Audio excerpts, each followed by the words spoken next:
तेरे चेहरे से नजर नहीं हटती, नज़ारे हम क्या देखें, नज़ारे हम क्या देखें। तुझे मिल के भी प्यास नहीं घटती, नज़ारे हम क्या देखें। हेलो स्टूडेंट्स, आ गए हैं हम लोग सेकेंड लेक्चर में थर्मोडायनेमिक्स का। फर्स्ट लेक्चर में क्या सीखे थे सर, थोड़ा क्विक रिकैप कर दीजिए फर्स्ट लेक्चर का।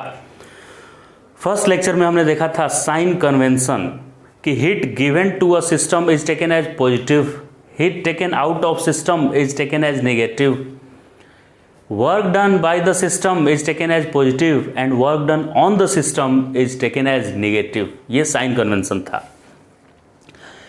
फिर इस चैप्टर में थ्रू आउट दिस चैप्टर चाहे कोई भी टॉपिक हो उसमें इन्हीं तीन चीज़ों पे फोकस किया जाता है। आइसोथर्मल प्रोसेस हो, थर्मोडायनेमिक प्रोसेस, एडियाबैटिक हो, पॉलीट्रोपिक प्रोसेस हो, आइसोकोरिक, आइसोबारिक, कोई भी प्रोसेस हो, उसका मेन मुद्दा होता है प्रोसेस इक्वेशन निकालना, वर्क डन फाइंड करना उस प्रोसेस में, और मोलर स्पेसिफिक हीट कैपेसिटी निकालना। तो जो आपको निकालना है, समझिए कि श्री राम से आपको भेंट करना है, प्रभु से मिलना है। तो मान लीजिए प्रोसेस इक्वेशन राम जी हैं और स्पेसिफिक हीट कैपेसिटी भी राम जी हैं। तो राम न मिलेंगे हनुमान के बिना। हनुमान क्या है यहाँ पे? ये फर्स्ट लॉ ऑफ थर्मोडायनेमिक्स, चाहे कोई भी फाइंड करना हो, फर्स्ट वाला पॉइंट, थर्ड वाला पॉइंट, सेकेंड तो एकदम बाएं हाथ का खेल है। वर्क डन इक्वल टू होता है pressure into change in volume. बाकी ये दोनों पाने के लिए आपको हनुमान जी के शरणों में जाना पड़ेगा, यानी कि फर्स्ट लॉ ऑफ थर्मोडायनेमिक को याद करना पड़ेगा। तो एक न्यूमेरिकल के हेल्प से आइए हम लोग ये सब ट्राई करते हैं सॉल्व करने के लिए कि प्रोसेस इक्वेशन गिवन कंडीशन से कैसे फाइंड करेंगे, कैसे वर्क डन निकालेंगे और कैसे molar specific heat capacity find out करेंगे। तो न्यूमेरिकल कुछ इस तरह का है। पहले तो आपका एवीपी फिजिक्स में स्वागत है, ऐसा मैं बोलूँगा नहीं, क्योंकि अपना चैनल में कौन स्वागत करता है भाई, ये तो खुद आप ही का चैनल है। तो एवीपी फिजिक्स में क्या सीखते हैं हमारे चैनल में, हम सबों का जो चैनल है इसमें हम लोग प्रकृति के नियम को सीखते हैं, लॉज ऑफ नेचर को। जो भी फिजिक्स में इंक्लूड किया गया है लॉज को, उन सारे चीज़ों का स्टडी करते हैं हम लोग। लेक्चर नंबर है 2। क्वेश्चन बोलता है, क्या बोलता है sir? A monoatomic gas undergoes a process in which, monoatomic क्या चीज़ हुआ?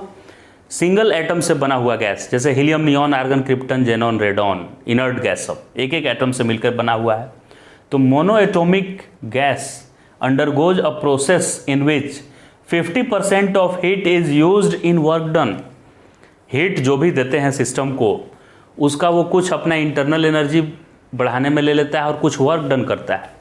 जैसे आप किसी को काम करने के लिए पैसा देते हैं, किसी बिल्डर को पैसा दिए घर बनाने के लिए, तो वो कुछ पैसे का घर बनाता है, कॉन्ट्रैक्टर मतलब वर्क करता है और बाकी बचा लेता है, अपना कुछ धन बढ़ाने में लगा देता है, इंटरनल एनर्जी बढ़ाने में। तो वैसे ही हीट जब देंगे किसी सिस्टम को तो कुछ अपना इंटरनल एनर्जी बढ़ाता है और कुछ वर्क करता है। तो ये बोल रहा है कि ऐसा प्रोसेस है कि 50% वर्क करता है, यानी 100 रुपया आप दिए उसको काम करने के लिए, तो 50 रुपये का काम किया और 50 रुपये खा गया। तो 50% heat is used in work done. Right it's process equation, कैसा प्रोसेस है बताना है इसके बारे में। आइसोकोरिक, एडियाबैटिक, आइसोथर्मल क्या प्रोसेस है, और इनमें से कोई नहीं है तो जनरल प्रोसेस अगर है तो उस प्रोसेस का प्रोसेस इक्वेशन लिखिए। Is it clear? तो प्रोसेस इक्वेशन लिखना है सर, तो यानी कि राम जी की तलाश है मुझे, तो राम न मिलेंगे हनुमान के बिना। फर्स्ट लॉ याद करेंगे हनुमान जी को। जय Bajrangbali. dq equal to du plus dw, यानी हीट गिवन और taken from the system equal to change in internal energy of system plus work done. du और dw इक्वल होगा, क्योंकि बोल रहा है कि जितना भी इसको पैसा दिए थे बिल्डर को, उसका 50% काम किया, तो 50% कहाँ गया पैसा भाई? तो वो अपना इंटरनल एनर्जी बढ़ाया होगा, क्योंकि 100 रुपये का तो हिसाब देना है ना उसको। तो आप दिए यहाँ 100, उसमें 50 ये वर्क किया, तो क्या 50 अपना इंटरनल एनर्जी बढ़ाया? तो ये दोनों तो इक्वल ही हो गया, तो ये भी 50% ये भी 50%, तो ये दोनों को मैं इक्वेट कर दिया, du equal to D W. Change in internal energy खाली टेम्परेचर का फंक्शन है, उसको दूसरे से कोई लेना देना नहीं है, प्रेशर क्या है, वॉल्यूम क्या है, चेंज हो रहा है कि नहीं हो रहा है। जब तक टेम्परेचर चेंज नहीं होगा तब तक इंटरनल एनर्जी में चेंज नहीं आएगा। तो du का वैल्यू एक ही हम लोग को पता है, du का वैल्यू होता है FR/dT/2। F3 क्यों लिख दिए, डिग्री ऑफ फ्रीडम 3 है क्योंकि मोनो एटॉमिक गैस है, तो FR/dT/2 3R/dT/2, और नंबर ऑफ मोल n है इसलिए n लिख दिए। एक मॉलिक्यूल का इतना कहानी है, FR/dT/2 इंटरनल एनर्जी में चेंज एक मॉलिक्यूल का इतना होता है, तो n मॉलिक्यूल का n से मल्टीप्लाई कर दिया, वर्क डन, तो एकदम इजी कहानी, PdV pressure into change in volume. अभी इसमें क्या प्रॉब्लम है कि P भी है और वेरिएबल dt और dV है, तो ये dV में V वेरिएबल है, तो P का कैसे इंटीग्रेशन होगा, तो P को हमको V में एक्सप्रेस करना पड़ेगा, P को हमको V और T में एक्सप्रेस करना पड़ेगा, दोनों में, तब जाकर ये दोनों साइड इंटीग्रेट हो पाएगा। क्योंकि P मुझे थोड़ा ही पता है कि कांस्टेंट है, ऐसा थोड़े बोला है कि P कांस्टेंट है, नहीं बोला है, तो P को हमको V और T में एक्सप्रेस करना है, तो P V और T में एक ही रिश्ता है, PV equal to nRT, PV equal to nRT। कोई ये भी सोच सकता है कि सर आप T को ही एक्सप्रेस कर दीजिए, ऐसा कीजिए कि T को ही आप P और V में कर दीजिए, लेकिन ये करना पॉसिबल नहीं होगा क्योंकि यहाँ dt है, खाली T थोड़ा ही है, और अगर हम दोनों साइड डिफ्रेंशिएट भी करें तो इधर जब dt होगा ना तो इधर दोनों का डिफ्रेंशिएशन करना पड़ेगा, दोनों वेरिएबल है, तो एक बार लिखना पड़ेगा P dV और दूसरे बार V dP लिखना पड़ेगा, तो और ज़्यादा फंस जाएंगे। अभी तो dV और dt दो ही वेरिएबल है, बाद में यहाँ dt भी वेरिएबल हो जाएगा, dV हो जाएगा, dP हो जाएगा, तीनों में वेरिएशन आने लगेगा, तो और इंटीग्रेट नहीं होगा। तो इसी में भलाई है हमारा कि इस P को ही मैं लिख दूँ nRT/V, P को क्या लिख दूंगा मैं, nRT/V, इससे होगा कि V एक साइड में हो गया और T एक साइड हो जाएगा, P तो गायब हो जाएगा, तो PV इक्वल टू nRT से P nRT/V हो गया। अब इस P के जगह पर देखिए nRT/V लिख दिए और ये लेफ्ट साइड को as it is copy paste यहाँ से यहाँ मार दिए, 3/2 कांस्टेंट बाहर, इंटीग्रेशन dt/t को इधर लेकर आ गए, वेरिएबल सेपरेबल, और dV इधर था तो V को यहीं रहने दिए, 1/V, क्या बात है, एकदम easy integration, ln V dt/t ln t, constant 3/2, ये जो कांस्टेंट रहता है ln के बाजू में वो इसके यहाँ पे आ जाता है हेड पे, तो ln t to the power 3/2 हो जाएगा, ln t to the power 3/2, और ln v log a base e को ln बोलते हैं, log का बेस e रहता है तो ln बोलते हैं उसको, तो ln a minus ln b होता है ln a/b, तो a/b लिख दिया मैंने, और इधर c, अब ln को हटाना है तो इधर e टू द पावर आ जाता है, log का प्रॉपर्टी पता है आपको, तो ln गायब करके इधर e to the power c लिख दिया, और इधर t 3/2/v, t 3/2/v। अब e to the power c is another constant, e होता है 2.7 और उसका पावर कुछ कांस्टेंट है, तो वो भी कुछ कांस्टेंट ही आएगा, तो ये कुछ कांस्टेंट आ गया। तो इतना बात समझ गए सर कि t और v इक्वल टू कांस्टेंट आ रहा है, t और v में रिश्ता मिल गया। अभी p और v में भी चाहते हैं अगर आप कुछ रिलेशन, तो फिर क्या करेंगे, तो PV इक्वल टू nRT लिख देते हैं, PV equal to nRT straight equation है। अभी चूंकि मुझे t का पावर 3/2 है, मुझे t को गायब करना है ना, तो इसका पावर इधर 3/2 लिखते हैं ताकि इसको हम सब्स्टिट्यूट कर पाए यहाँ वापस, तो t का पावर 3/2, तो इधर भी 3/2 लेंगे, तो p भी 3/2 और v भी 3/2, और इन दोनों को nr को कोई कांस्टेंट k मान लिए, n भी नंबर ऑफ मोल थोड़े बदलेगा कोई प्रोसेस होगा तो, और R तो यूनिवर्सल गैस कांस्टेंट है 8.31, वो भी कांस्टेंट रहेगा, तो इन दोनों को एक कांस्टेंट k मान लिया और इसका पावर 3/2, तो t टू द पावर 3/2 और k का पावर 3/2 एक नया constant k to the power 3/2 रहा, और t टू द पावर 3/2 इधर एज इट इज।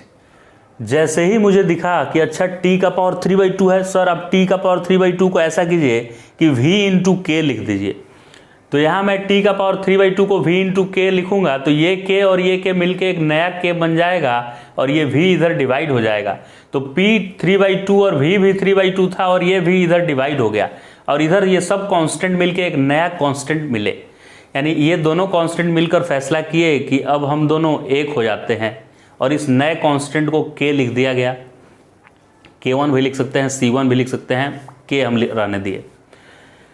अभी P और V में देखिए आ गया रिश्ता, इस V को ऊपर लेकर चले जाते हैं, -1 हो जाएगा ऊपर जाएगा तो 3/2 में से 1 गया तो 2, 1/2 आ गया, 1/2 V to the power 1/2 P to the power 3/2 equal to constant, दोनों साइड स्क्वायर कर दें क्या, स्क्वायरिंग बोथ साइड, तो स्क्वायर से 2 गया, इसका 2 गया तो P3 आ गया, P to the power 3V equal to K square भी एक नया कॉन्स्टेंट होगा तो उसको K में लिख दिया, K स्क्वायर को K नहीं लेके आपको C1 C2 कुछ भी आप कांस्टेंट लिख सकते हैं, कोई बुराई नहीं है उसमें।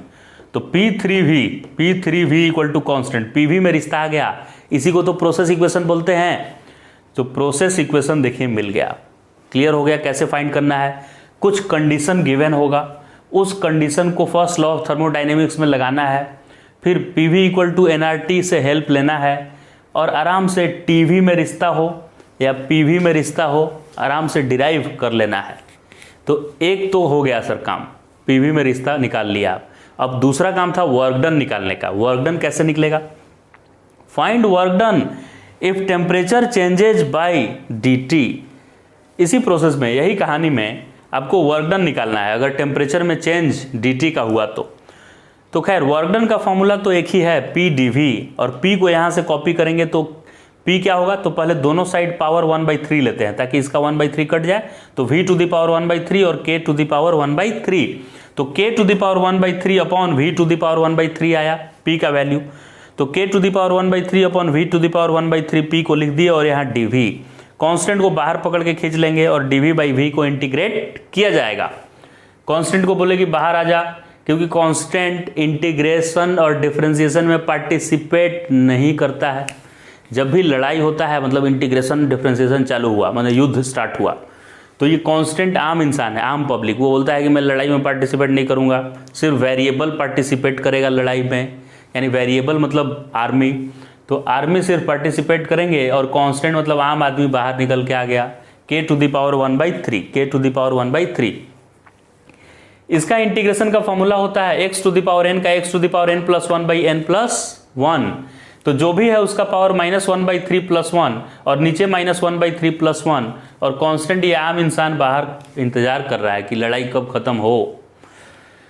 तो यहाँ इंटीग्रेट हो गया है, लड़ाई खत्म हो गया है, युद्ध। V टू द पावर -1/3 में 1 ऐड करेंगे 3, तो 2/3 आ जाएगा, ये भी 2/3 आ जाएगा, तो उल्टा ये 3/2 हो जाएगा, पलटी मारेगा तो 3/2, K का पावर 1/3 और V किधर गया, V टू द पावर 2/3 यहाँ आया।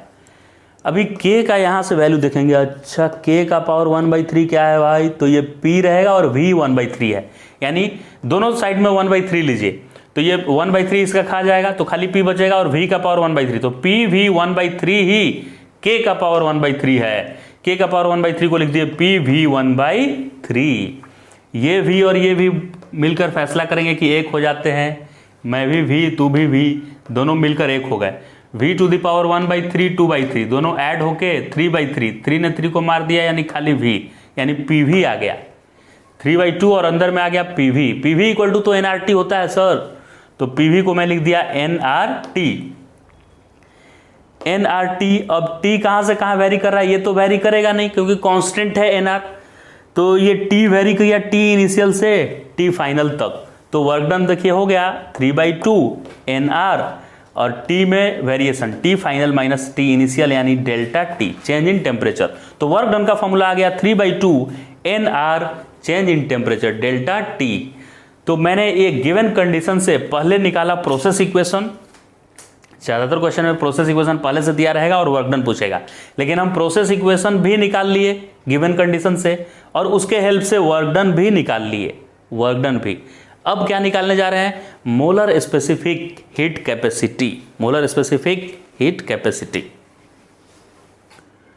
दिल तुम्हारे बिना अब चैन न पाए, अब तन्हा जिया न जाए।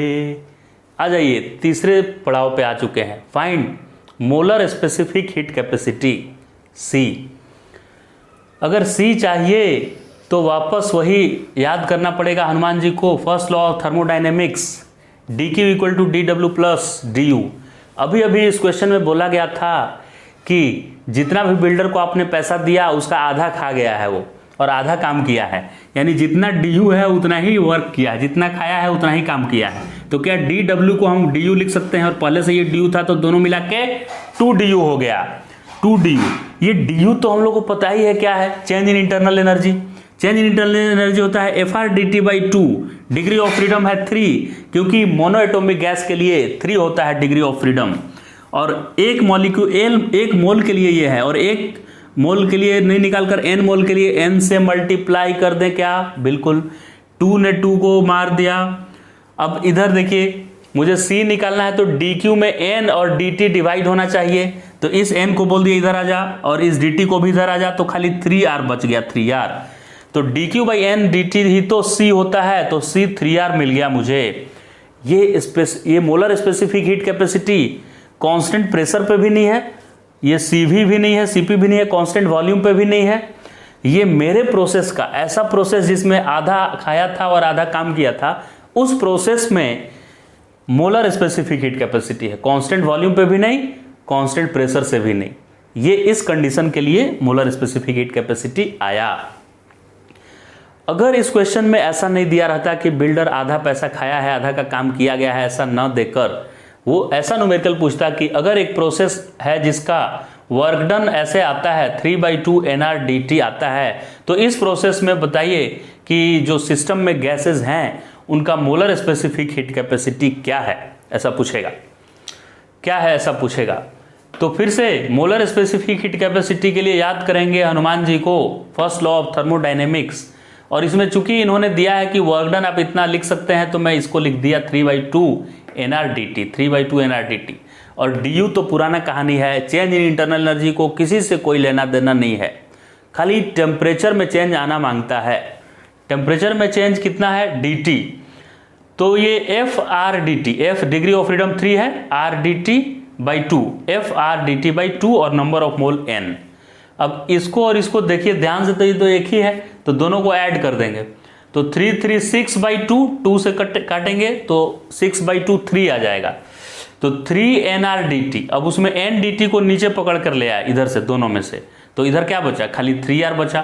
क्योंकि देखिए इन दोनों को ऐड करेंगे तो देखिए क्या आएगा, 3 और 3 6 आएगा, 6/2 nr/dt, ये 3 आया। अब n और dt नीचे आ गया, तो इधर 3r बचा कि नहीं, 3r, n dt नीचे आ गया, तो dq/n dt ही C होता है।